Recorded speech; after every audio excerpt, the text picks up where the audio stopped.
It's almost like we can't even go an entire week without any kinds of leaks popping up, and we have yet again what's going to be potentially probably a YouTube video review from one of the many stolen factory sources of both Cheetor and Blackarachnia from the Transformers War for Cybertron Kingdom series.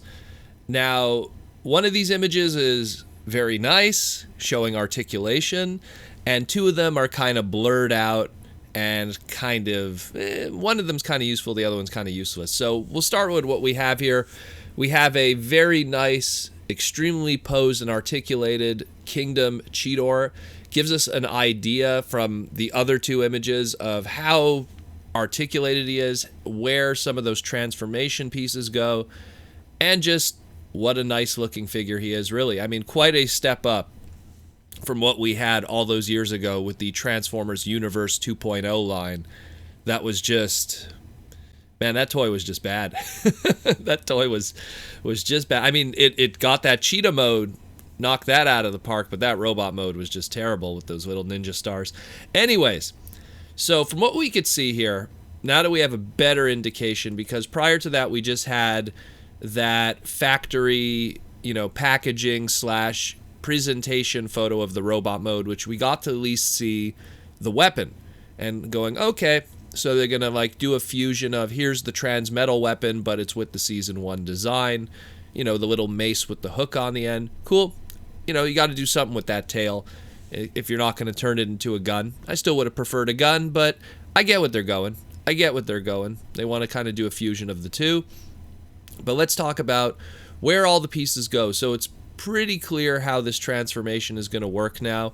The back legs fold up in a very specific way so that they kind of fold over the front part of, I guess we'll call it the thigh of the cheetah, and makes the front legs, the robot mode legs, excuse me.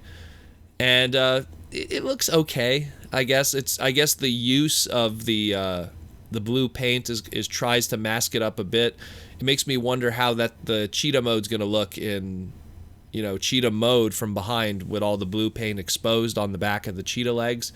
But again, it is what it is from the price point, and from a deluxe, there's only so much that one could do.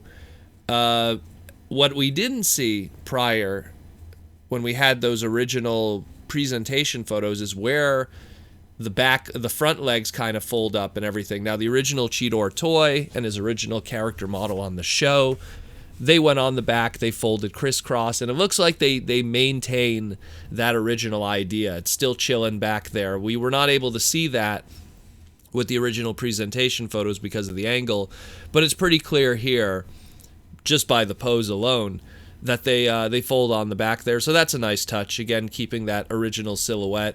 It does have a little bit of shell forming around the shoulders, which some people are a fan of, some people aren't. But again, it's part of just keeping that transformation. Usually when you have a shell former, it leads to a better robot mode, but still more kibble of stuff hanging off of the figure. But then, of course, it also leads to better articulation because you have no restrictions of previous product, previous alt mode product hanging off of it. I like it. It looks good. Definitely a step up 100% from the Universe one.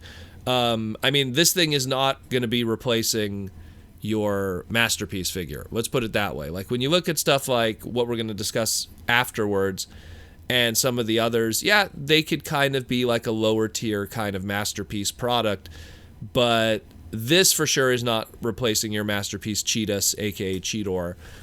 This is something that's just more a different interpretation of the Season 1 character and the Season 1 design. And I like it. It serves its purpose. I think that it's going to sell very well. And I like the alt mode. The alt mode still looks great at the end of the day. Just not, a lot of paint. I just love how much paint is on here because a lot of modern Transformers today. Now, granted, Siege and Earthrise have a good amount of paint on them, but when you fall into that Cyberverse and movie category, sometimes they really skimp on paint applications. And a character like Cheetor, where it's got to have a million spots on it, I'm glad they made the effort because even the Cyberverse Cheetor, they made sure to skimp on the spots, so that was something that was a little concerning. But I mean, even the underbelly paint and the white looks great. Now let's get to the next one. It's just a blurred image, but it at least it gives us a little piece of information. It's a blurred image of the robot mode of Blackarachnia, but the one thing that we could take away from it is that her silhouette still looks good, her articulation still looks good. This is definitely going to be one of those examples of something that's a good budget masterpiece if you didn't get the actual masterpiece. But the great news is she comes with her crossbow / grappling hook weapon in its actual original colors, that gold / yellow kind of color scheme. So that's a real nice touch that's there. And once again, that's definitely one of the figures that is probably one of the most exciting ones of the deluxe price point, is Blackarachnia. Just because of how great she does look. And granted, the images that have popped up online show that she does have a lot of the similar problems that every version has had at this point, even third-party ones, which is there's only so much you could do to create that Black Widow rump, thorax, butt, whatever you want to call it, and force everything into there. Oh man, everyone's going to quote me on this. But yeah, there's only so much that you could do, so they're going with that more traditional 1995-96 Tarantulas Blackarachnia Old Beast Wars transformation, trying their best to work around it while keeping a sculpt and look that still matches the animation model from the TV show. Making the weapon look good too. I hope it stores on the character well, but otherwise, I mean, I love it. It looks great. This is definitely something that people should pick up if they haven't gotten the Masterpiece one, because it'll be a much more affordable alternative, and it's a deluxe. So I mean, if you own the Masterpiece is practically a deluxe already, so from a scale perspective it'll still work in your collection. This is great. This is awesome stuff. Obviously there's going to be more photos and information of this when these reviews obviously go live, but I figured we might as well discuss them now on this Friday, on this nice chill little Friday, before we go into a Saturday and we have our little stream and everything on YouTube Live. So nice stuff. Let me know what you think. Are you excited about these two guys? I mean, I still wanted to see more images of everything.